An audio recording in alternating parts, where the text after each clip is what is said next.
one Maasai man can have more than one wife. Of course. Maasai man offers his wife to the other man. If I see cow meat, I die for it.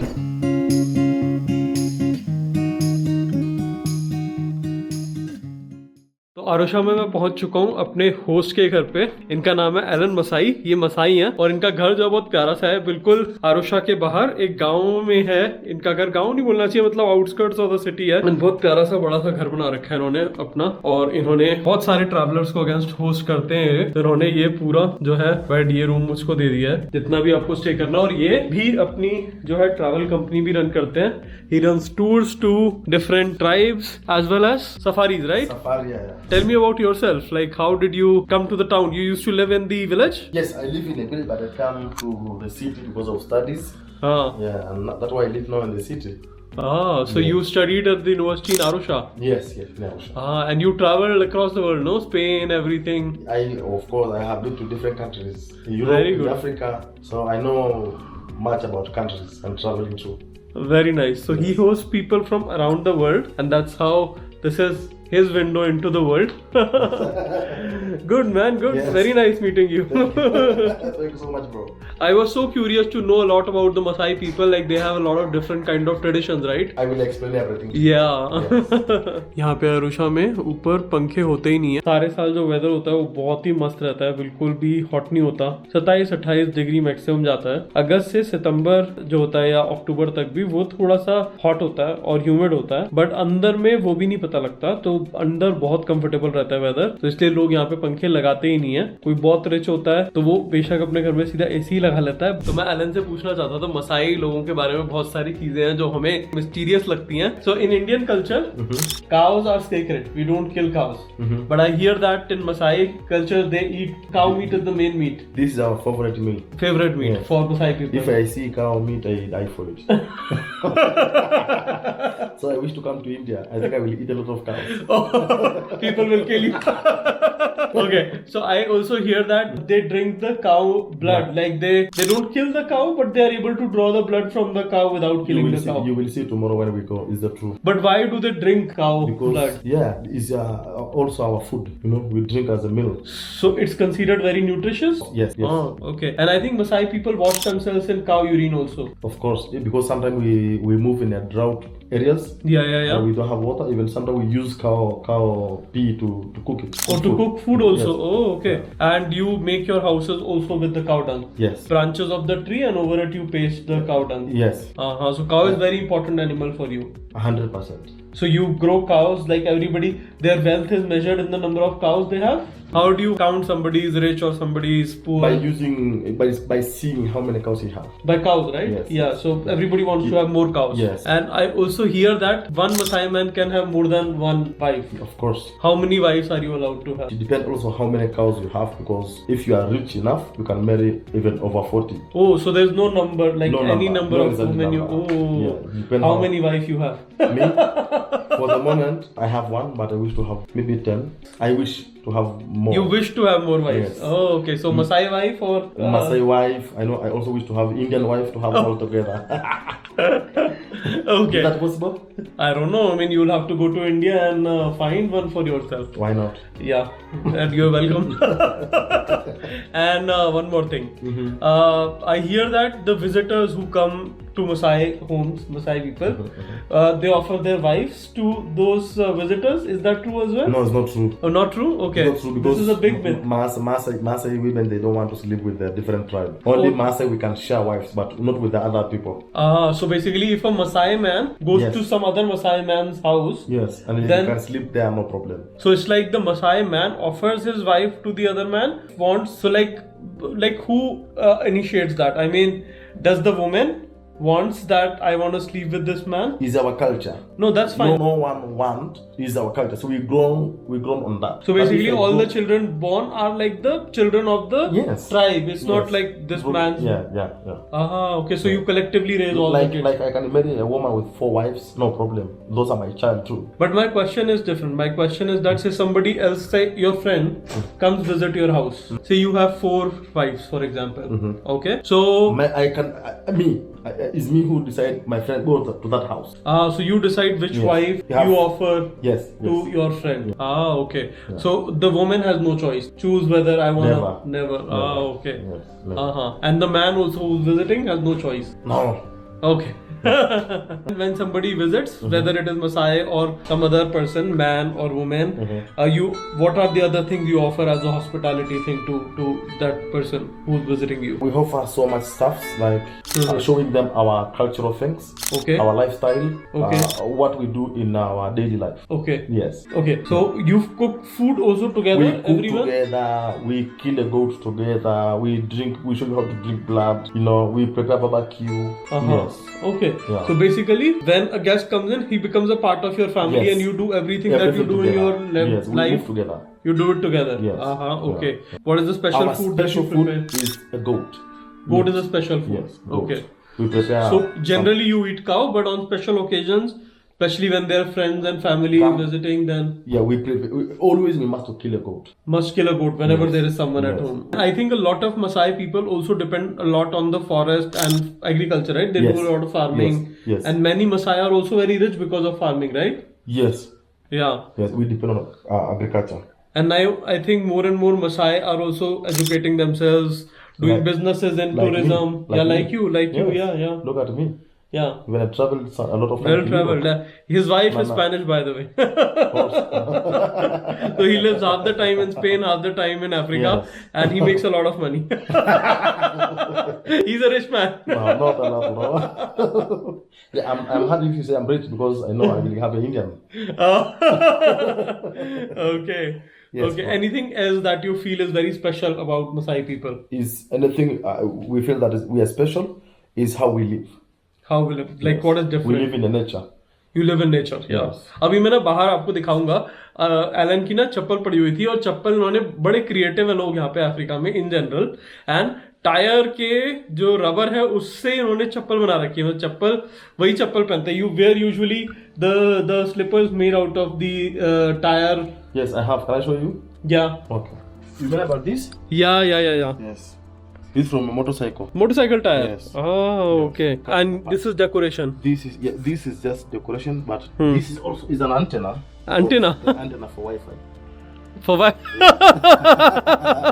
पूरे Africa में ना ये बात बहुत अच्छी है east Africa में मैंने बहुत देखा है ये चाहे कीनिया हो चाहे तंजानिया हो people are very happy Of course. whatever they have they are very content with themselves Yes. and hakuna matata they always feel good about whatever they have or even if they don't have anything they are happy. So look who's here, Bonaventura, the guy who hosted the couch surfing party in Nairobi. He's here in Arusha. तो बोनावेंचुरा है मेरे दोस्त जो मुझे किनिया में मिले थे इन्होंने किनिया में काउच सर्फिंग पार्टी होस्ट करी थी जो मैंने आपको दिखाई थी तो ये अब यहाँ तंजानिया में मेरे साथ हैं हम लोग सेम डे पे सेम रूट से किनिया से तंजानिया आए हैं बट डिफरेंट कार्स में थे हम और हमने एक साथ नमांगा पे लैंड बॉर्डर क्रॉस किया था beautiful bracelet People from here make it. Yes. This is also Masai right Yes. Yes. Masai tradition तो ये जो बोनावेंचुरा है ये जकार्ता से इंडोनेशिया से ऑनलाइन काम करते हैं और ट्रैवल करते हैं दुनिया एंड ये और मैं साथ में चले थे नैरोबी से अलग अलग बसेस में थे और हम बॉर्डर पे मिले थे बॉर्डर पोस्ट पे हमने साथ में क्रॉस किया बॉर्डर एंड उसके बाद ये अपनी बस में चले गए उनको इतना ज्यादा टाइम लगा हमारा ड्राइवर बचाओ एकदम वो फास्ट निकाल के ले आया world is really small we meet in 2 different cities in a span of few different days. Language of the Maasai people, what is that called? We call it Ma. Ma. Yes. Ma is the language. Ma is a language spoken by Maasai people. And that is same language in Kenya as well as Tanzania. Maasai worldwide. Worldwide Maasai Ma. We always spoke Ma. So no matter they are in Kenya or in Tanzania, they are same. Even in heaven, we speak the same language. Okay. तो बहुत सारे मसाई इलाके हैं जो Kenya में भी आते हैं और उनका कुछ हिस्सा तंजानिया में आता है और वो एक तरीके से यूनिफाइड ही है मतलब आई थिंक ये लोग तो आपस में इजीली अक्रॉस द बॉर्डर अपने केबल कार्ड से मूव कर ही सकते हैं स्पेशली अगर मसाई जो रिजर्व्स में रह रहे हैं तो पर इन जनरल भी दोनों साइड पे मसाईज हैं और जैसे अभी अलन बताया कि सेम लैंग्वेज बोलते हैं सेम कल्चर है कोई भी अंतर नहीं है कीनिया के मसाई लोगों में और यहाँ के मसाई लोगों में ज्यादातर नेशनल पार्क चाहे सेरेंगेती हो गया चाहे मसाई मारा हो गया वहाँ बहुत सारे जो विलेजेस हैं वो सब सब मसाई ट्राइबल्स ही रहते हैं वहाँ पर, और आप उन्हें यहाँ से भी एक्सपीरियंस कर सकते हैं। अरुशा से अगर आप तंजानियन साइड पे जाना चाहते हैं, सेरेंगेती जाना चाहते हैं, बट सेरेंगेती की जो कीनियन साइड है वहां भी आप नायरोबी से जा सकते हैं और आपका एक्सपीरियंस सेम ही रहेगा। सेम ही है, नेशनल पार्क भी, एनिमल्स भी, और लोग यानी कि जो मसाई लोग हैं उनका कल्चर भी। तो जहाँ पे भी आपके लिए कन्वीनियंट हो, आपके पास समय हो, आपके पास ज्यादा कन्वीनियंस हो जहाँ से जाने की, आप वो कर सकते हैं। पर जो ये एक्सपीरियंस है नेशनल पार्क जाने का, ये खासा एक्सपेंसिव है भाई। मतलब 150 से $200 पर नाइट का खर्चा आता है। मतलब एक दिन के लिए तो आप जा भी नहीं सकते, आपको जाना पड़ेगा तो यहाँ से 5-6 घंटे तो ड्राइव केवल लग जाएगी, तो आपको कम से कम एक रात तो रुकना पड़ेगा। और अगर आप मल्टीपल पार्क्स करो तो आपको 2-3 नाइट के लिए करना पड़ेगा। जैसे यहाँ से तिरांगेरे गए, वो एक नेशनल पार्क है, वहाँ पे थोड़े एनिमल्स देखे, एक रात रुके, फिर सेरेंगेती गए, वहाँ पर एक रात रुके। सेरेंगेती सबसे पॉपुलर है तंजानियन साइड पे, और मसाई मारा सबसे पॉपुलर है नायरोबी यानी कि केन्या की साइड पे। बट आप बाकी किसी नेशनल पार्क में भी जाएंगे तो एक्सपीरियंस लगभग सिमिलर सा होता है। और फिर आप सेरेंगेती से एंगोरोंगोरो नेशनल पार्क जो है तंजानिया में, वो जा सकते हैं। तो आपको करीब 200 के आसपास पड़ेगा, 250 भी हो सकता है, डिपेंडिंग ऑन किस टाइप का लॉज है, क्या क्या आपकी रिक्वायरमेंट इन टर्म्स ऑफ खाना वगैरह, तो इस तरह का रहता है। मैंने ऑलरेडी केन्या में सफारी करी है, बहुत जबरदस्त एक्सपीरियंस था। मैं वो कैमरा पे नहीं दिखा पाया, बट वो बहुत अच्छा एक्सपीरियंस था। तो आप आ रहे हैं, आप कर सकते हैं अगर आपका बजट उतना ज्यादा है। नहीं तो आप सिटी एक्सपीरियंस कर सकते हैं। सिटीज में यहाँ पे बहुत ज्यादा कुछ तो नहीं है, बट आपको कल्चर की फील, लोगों के रहन सहन की फील का पता चल जाएगा। बहुत सारे ट्राइबल टूर्स होते हैं यहाँ पर। बाकी उसके अलावा यहाँ पर हजाबे एक ट्राइब है जो कि हंटर गैदरर ट्राइब है। आज भी वो जंगलों में रहते हैं, जो जानवर होते हैं उनको मार के खाते हैं, यही उनका, कच्चा भी खाते हैं, पका के भी खाते हैं। तो उनका जो कल्चर है, उनकी जो रहन सहन है, वो पूरा वो ट्राइबल चीज़ आप जाके देख सकते हैं। और एलन जो है वो सारे टूर्स करते हैं, मतलब उनकी अपनी कंपनी है, यही काम है उनका। तो बट मुझे अच्छी चीज़ क्या लगी कि भाई मतलब काउच सर्फिंग की स्पिरिट है पूरी, कि भाई आप आओ, रहो, कोई दिक्कत नहीं, अपना पूरा घर खोल दिया। ऐसा नहीं कि मतलब मैं आया हूँ तो मेरे को करना ही है कुछ टूर या इन्हीं के साथ करना है। बट एटलीस्ट एलन है तो मुझे जानकारी बहुत सारी मिल जाएगी। एटलीस्ट मैं आरुषा तो घूम लूंगा, आरुषा में बहुत कुछ देख लूंगा। So most of the lodges, most of the safaris, most of the balloon companies, they are owned by outsiders, foreigners, and Africans do not get to own it. The Africans, the local people do not get a chance. If you are too rich, you can own. Why not? Yeah. If you're rich like Alan, So you give a lot of money to the government to be able to operate those that. things, yeah. That's why यहाँ पर कहीं पे भी जाते हैं ना, कोई भी एक्सपीरियंस करने के लिए जाते They have हैं, Wi-Fi. पार्क में एंट्री करो, पार्क की I will $200 check की that. केवल Yes, entry that's fee not- है I एक know कार that. की, जो गवर्नमेंट को पे I will करना check पड़ता है। और that. गवर्नमेंट कुछ भी नहीं करती है उसके अंदर, I'll give पार्क की you. मेंटेनेंस के नाम पे तो कुछ होता ही नहीं Thank you so है। much. जो भी करना है वो लॉज को करना है, You like लॉज की chocolate? अपनी गाड़ियां होती हैं। बता रहे कि ऐसी ऐसी लॉजेज हैं $50, $60, $70 एक नाइट का चार्ज करती हैं, जिसमें गाड़ी भी नहीं देते वो लोग, कुछ भी नहीं देते, और आपको बाहर छोड़ना पड़ता है गेस्ट को, और वहां से उनकी गाड़ी आपको पे कर करके गेस्ट हाउस तक लेके आती है। फिर आपको और पे करते हो तो फिर सफारी लेके जाती है। तो इसलिए बहुत एक्सपेंसिव हो जाता है सफारी का पूरा ट्रिप जो होता है। और उसमें जो अफ्रीकन लोग हैं उनको इतना चांस नहीं मिलता है उसको ओन करने के लिए, बिकॉज बहुत एक्सपेंसिव है वो, और कोई लोन या कोई ऐसी स्कीम गवर्नमेंट की नहीं है कि जिससे लोकल लोग उस बिजनेस का फायदा उठा सके। वो बेसिकली बुकिंग करते रह जाते हैं, बट वो खुद ओन नहीं कर पाते उन सबको, बलून्स को, लॉजेस को। और यहाँ पे एक मीरचंद कायस भाई हैं, वो पाकिस्तान से, मैं आपको मिलाऊंगा। उन्होंने मुझे फेसबुक पे मैसेज किया था, मेरे से कांटेक्ट किया था कि भाई यहाँ आ रहे हो तो मेरे से जरूर मिलना। वो यहाँ पे एक इंडियन रेस्टोरेंट चलाते हैं, मतलब इंडियन पाकिस्तानी रेस्टोरेंट, और उनकी कहानी बड़ी दिलचस्प है। जब उनको मिलूंगा मैं तभी आपको दिखाऊंगा और बताऊंगा। You're welcome to my brother, to the land of nature. How do you say that in Swahili? Karibu sana, Tanzania. Yes, karibu sana. तो हम लोग जा रहे हैं बाहर घूमने के लिए, देखने के लिए क्या है एलन के घर के अराउंड इस विलेज में। भी यहाँ पे एलन ने अपना खुद का एक चिकन फार्म बना रखा है। यू सेल और you basically only for your self? अरे वाह, ये पूरा चिकन फार्म बना रखा है। बहुत सारे चिकन है यार, बहुत सारे, ऊपर भी नीचे भी। सही। So when you are traveling, who feeds them? Somebody comes in to feed them? Your neighbor feeds them. Oh. And what crop is this? Corn, maize? मेज यहाँ पे स्टेपल फूड है। मेज से उगाली बनाते हैं, उगाली खाते हैं। मेन कार्बोहाइड्रेट का सोर्स वही है यहाँ पर। और वहाँ बच्चे बच्चे खेल रहे हैं सामने गाँव में।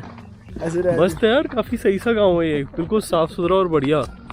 ये एलन का घर है आगे वाला, ये इनके नेबर का घर है, बहुत बड़ा बना रखा है नेबर ने अपना घर। people count their age or they don't count their age? They have a method to count the age? Yeah, they count the age. So how do they record the age? Like, What do you mean? They don't have a birth certificate. They only know. so date of birth and everything. No, they don't know the date. They don't know the dates. No, they Okay. only say, "Oh, I born in rain season." So, but they have a year concept of a year, right? Yes. So they celebrate birthday? No. Never. Never celebrate birthday. Never. Why not? Because no one know when he's born. He or they born. So nobody knows when they are born. That's why No. they don't celebrate. But they know the year, number of years they have. Yes. They only remember. Oh, I remember. They don't have the date, but the number of years. Yes. Yes. Ah, okay. Yes.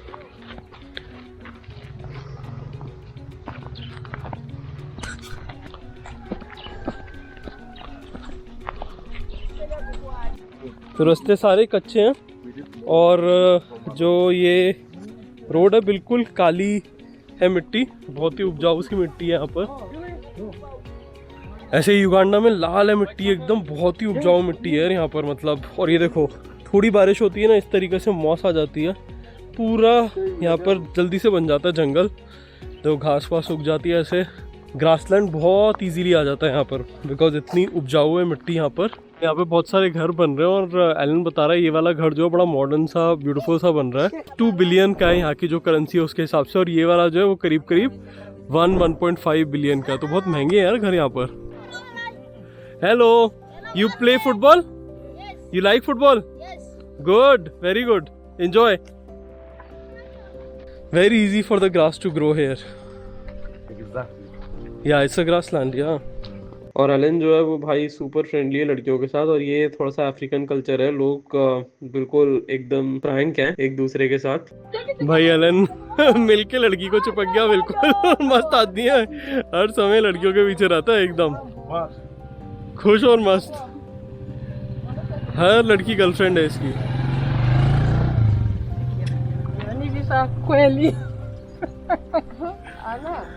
Africa culture ही यही है, सब मस्ती में रहते हैं एकदम। तो देखो ये लड़की आराम से अपना सेलफोन जो है पॉकेट में रख के घूम रही है। और एलन मुझको बता रहा था कि यहाँ पर बिल्कुल भी चोरी चकारी नहीं होती, ऐसे जैसे केन्या में कहीं पे भी छीन छान के भाग जाते हैं चीज़ें। करें यहाँ पे पुलिस जो है 2 तरह की पुलिस है, एक तो नॉर्मल पुलिस है और एक स्पेशल पुलिस है जो सभी बड़ी सिटीज़ में होती है। और उनको सरकार ने बोल रखा है हमारे पास भाई बहुत ज़्यादा जो प्रिजन है ना वो भर चुके हैं और हमें और क्रिमिनल नहीं चाहिए, तो जो चोरी करता पकड़ा गया ना सीधा गोली मार दो। उसको पावर दे रखी है वो स्पेशल पुलिस को कि सीधा गोली मार दो। तो यहाँ पे बोलता है कि आरुषा में पहले बहुत होता था चोरी चकारी का काम, बड़ा बिल्कुल ख़त्म हो चुका है। अब रात को भी जाओ बिल्कुल सेफ है, कैमरा लेके जाओ, वॉलेट में कुछ भी रख के जाओ, फ़ोन लेके जाओ, कोई नहीं छीनेगा यहाँ पर। ये देखो ज़मीन पे ये कैमेलियन का बच्चा चल रहा है छोटा सा। तो भाई हम एक्चुअली खेतों की पगडंडी से जा रहे हैं। हमारा ऑब्जेक्टिव है कि सनसेट तक वहाँ पर पहुँच जाए और वहाँ से सनसेट कैच करें। तो भाई ये मसाई चप्पलों का ये फ़ायदा है कि ये कर्व्ड है टायर की तरह, तो इसमें ना धूल मिट्टी जाती नहीं है। हम लोगों की जो चप्पलें हैं उसमें सब गंदी हो चुकी हैं, बट आयरन की चप्पल में बिल्कुल धूल नहीं जा रही। देखो हम वहाँ पर थे, अभी इस पूरे रास्ते से वॉक करते हुए हम यहाँ पर आ गए हैं, काफ़ी पास उस जगह के जहाँ से सनसेट हमें देखना है। और ये सामने जो दिख रहा है ना आपको, ये माउंट मेरू, ये जो है सेकंड हाईएस्ट पीक है अफ्रीका की। This is second highest peak in Africa, right? Whole of Africa, not just Tanzania. तो सेकंड हाईएस्ट पीक है अफ्रीका की आफ्टर माउंट किलिमंजारो, जो कि भी अफ्रीका में ही आता है, तंजानिया में ही आता है माउंट किलिमंजारो भी। वो यहीं से करीब आई थिंक 100 किलोमीटर दूर माउंट किलिमंजारो भी है। तो वहाँ से मैं फ़्लाइट लेने वाला हूँ ज़ांज़ीबार की, तो होपफुली उसका भी एक ग्लांस हमको देखने को मिलेगा। बट अभी हम लोग ऑलमोस्ट अपने सनसेट वाले पॉइंट पे पहुँच चुके हैं, तो वहाँ से सनसेट कैच करते हैं पहले। तो भाई देखो हम ऑलमोस्ट पहुँच गए। क्या प्लेन मस्त रोड है काली, और उसके साथ में ग्रासलैंड दोनों साइड पे। और ये हमारा सनसेट पॉइंट है, सनसेट होने वाला है पहाड़ों के पीछे। The antenna एलेंस wifi, Yes. Wifi antenna. You need Wi-Fi? I can hotspot you. तो भाई ये था हमारा मस्त टूर अफ्रीका की इस विलेज का, आरुषा के आउटस्कर्ट्स पे। यार क्या ब्यूटीफुल है यार, मज़ा आ गया यहाँ पर। मैं जितना फ्रस्ट्रा रहा था केन्या में, मुझे लग रहा था मैंने गलती कर दी आकर के अफ्रीका, बट नहीं यार, कुछ चीज़ें बहुत अच्छी है, कुछ बहुत ख़राब भी है, कुछ लोग बहुत अच्छे, कुछ लोग ख़राब है, but overall still worth the experience, you know, like as a traveller आपको हर चीज़ के लिए प्रिपेयर रहना चाहिए और हर चीज़ में अपना एक मज़ा है, तो बस हर चीज़ में अपना मज़ा ढूंढ लो। तो भाई ये देख लो, जो भुखमरी, गरीबी और बीमारियों का अफ्रीका का इमेज दिखाया जाता है, ऐसा कुछ नहीं है। बहुत ज़बरदस्त ब्यूटीफुल है। कोई कहेगा इतनी स्मूथ रोड, इतने सुंदर खेत खलिहान ये गाँव में अफ्रीका के हैं। तो हम जानेंगे और भी कुछ मसाई लोगों के बारे में, बाकी ट्राइबल्स के बारे में। तो देखते रहिए, जुड़े रहिए अक्षर डिस्कवर्स द वर्ल्ड से।